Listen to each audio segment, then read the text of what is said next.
It's pre-season. You don't need to worry about when you're going to wildcard. Wrong.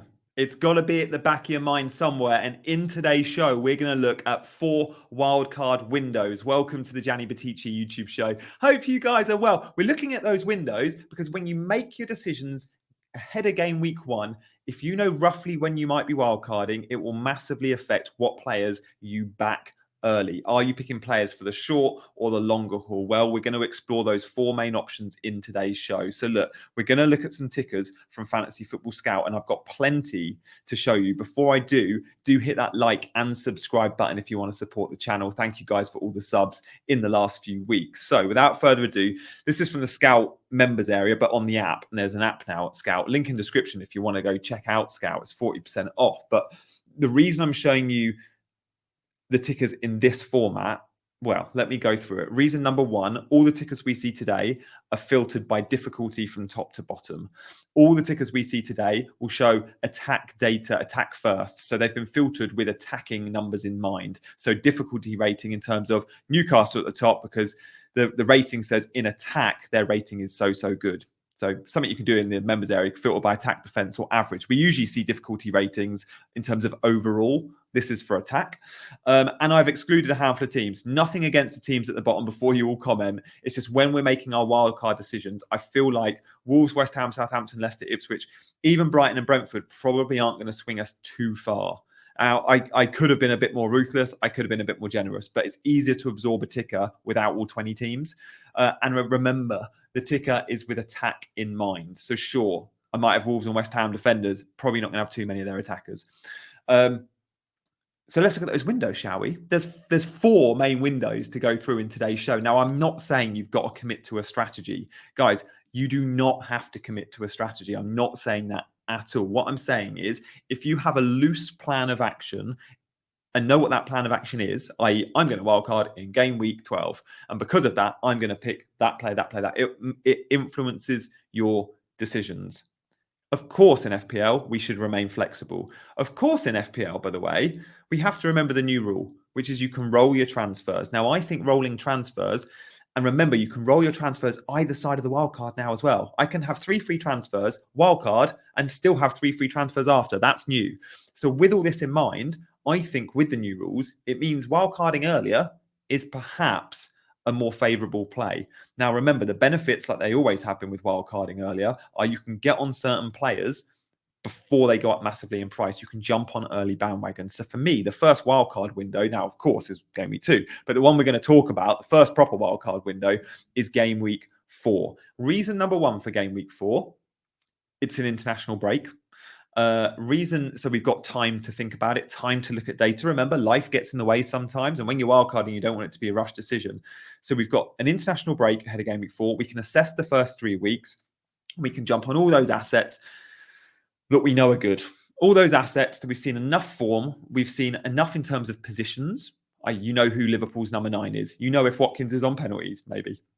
You know who the Nottingham Forest goalkeeper is. All of those key questions will be answered by the first week or 2, certainly by game week 3.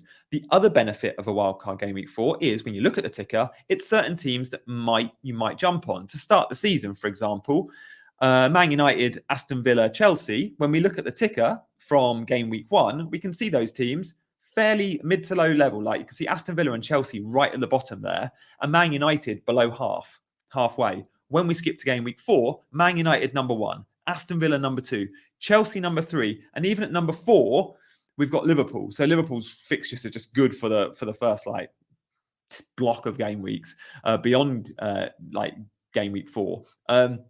But we can then wildcard in game week 4 to get more Liverpool players in our team. Maybe you just go in with one and you go, I've seen enough from Trent now. I want to make sure I get him in. Or I know that Gakpo's starting. I want to get him in.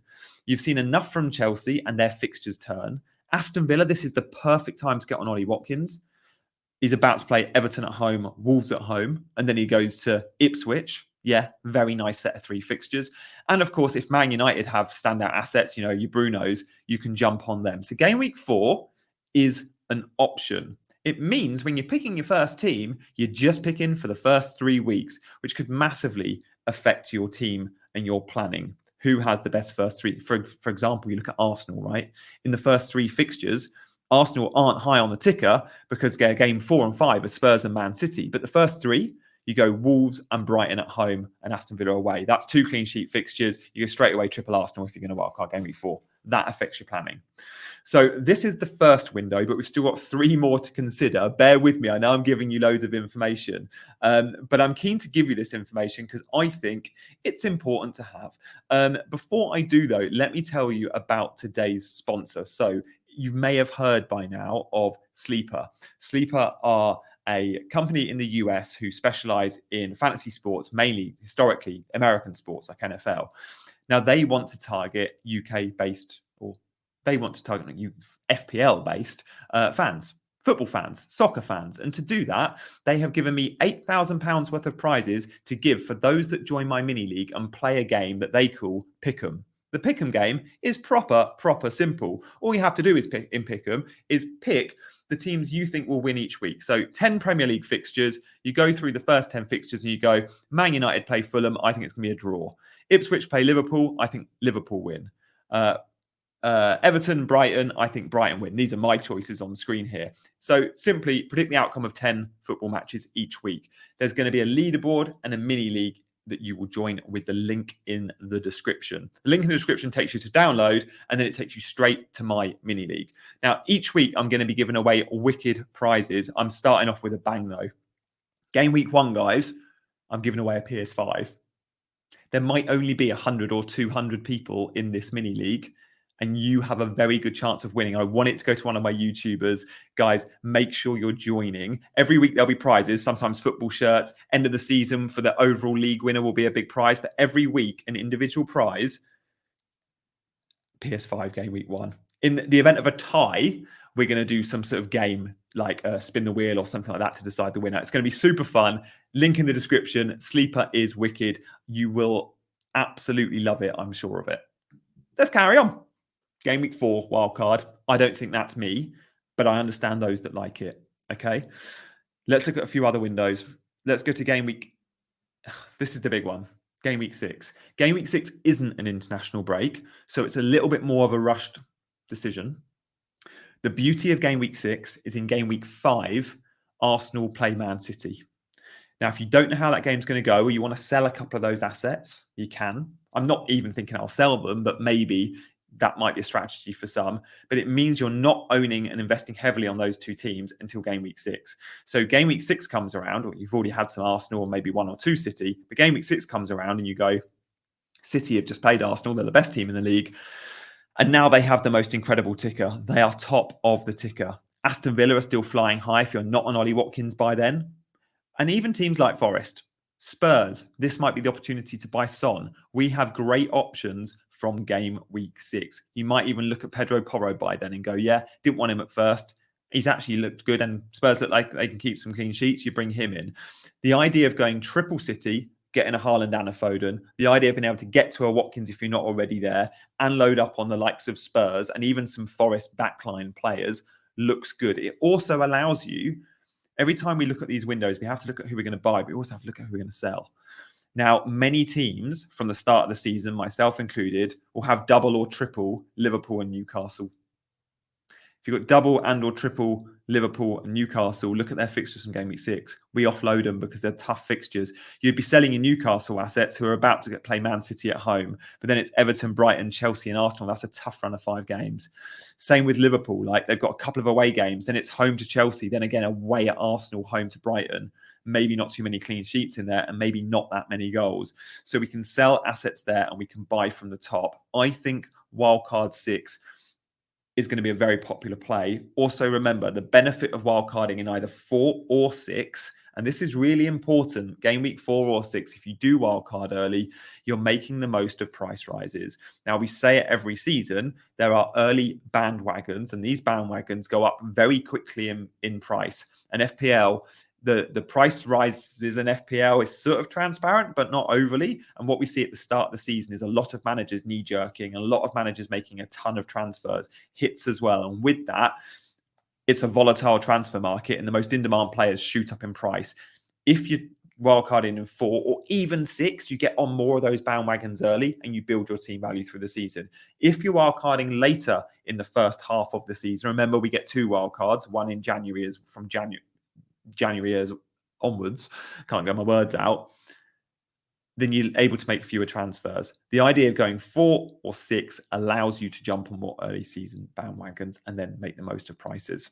Interesting to think about. Of course, we have a transfer every week, but again, if you are going early, I would advise, if possible, being able to roll a couple of transfers. Think about that too. So we have our options there for the first 2. They're both going to be popular. 4 because of the international break, 6 because of the swings between Liverpool and Newcastle having bad fixtures and City, Villa, I'm not going to say Forest, but Spurs having good. Guys, if you're enjoying this video, I know I'm giving you a ton of info. Do hit the like button and subscribe to the channel. I've also got a mini league, by the way. You can join it, M7UE05. Let's have a look at wildcard window number 3. I also like this one. It's an international break. Game week 12. Going into game week 12, there's a week off, international break, but also you may be fairly well heavily invested in a few teams. For example, let's look at some of the defenders you might own. You might own an Everton, a Forest, a Palace defender, or they're about to go on bad runs. You might not be heavily invested on Chelsea. You might not have a Dom Solanke. And I look at Chelsea and Bournemouth top of the ticker and go, oh, I could reshuffle here. And you might need to reshuffle to get a Solanke into your team. You might be converting your third forward to Solanke, your Pedro or your Armstrong. To get to Palmer, you might need a reshuffle. Again, Chelsea defenders will know who's good. Is Reece James a thing by then? So 12 gives us options. Villa are still flying high. And also, Arsenal and Man City still got good fixtures. So it's not like we're having to, and we've got to remember in this game, the 3 most popular teams will be Arsenal, City and Liverpool. That will probably be like 7 or 8 of our players from those 3 teams. And look, they all still have good fixtures from game week 12. I don't love game week 12. I don't think it's necessarily swingy enough. If Chelsea, Bournemouth, Villa were 3 better teams straight away, they're not bad teams by any stretch, but I wonder if it's swingy enough. I don't think it compares, for example, to the swing we get in game week 6, where you go, oh, Villa and City are 2 of the league's best teams. Both finished, this is rank 1 and 4 from last season, and they both about to go on unbelievable runs. Not quite the same as Chelsea Bournemouth, is it? But it has to be noted. And by game week 12, you could have made all your weekly transfers. You may not have a huge amount in the bank, but you then get to start planning the busy part of, December. You're not far off from game week 12. It must be noted, many like to use their last wild card around Christmas, Boxing Day, going into the New Year's fixtures, because in December, we do get a ton of fixtures. So if we're looking at a wildcard window number 4, it is to wait until the last minute, pretty much. I've sometimes given myself that Christmas treat and gone, oh, I'm going to wildcard because it's the early Christmas present. What FPL have told us this year is there's going to be a new chip. They've said the new chip will be available from January, okay? We don't know what that new chip is. We don't know how that's going to affect our gameplay. They've told us they'll let us know before January. I expect they'll let us know in December. If that's the case, and you wildcard in December, and by January you're told about this new chip, or you get access to a new chip that changes how you may have wildcard, you're going to be annoyed. I wonder if that clouds our think or changes our thinking. The new chip, we do not know anything about. If you've wildcarded and then get to use this new chip or hear about the new chip days, weeks later, I think you're going to be annoyed. I don't think leaving a wildcard to the December is a good plan. And that option number 4 isn't for me because of what we know this season, which is we're going to have a new chip and that could change the way we play the game. It could change our strategy for January, February, March. I mean, you're wildcarding in December, you're thinking about January and February. Well, that could all go out the window.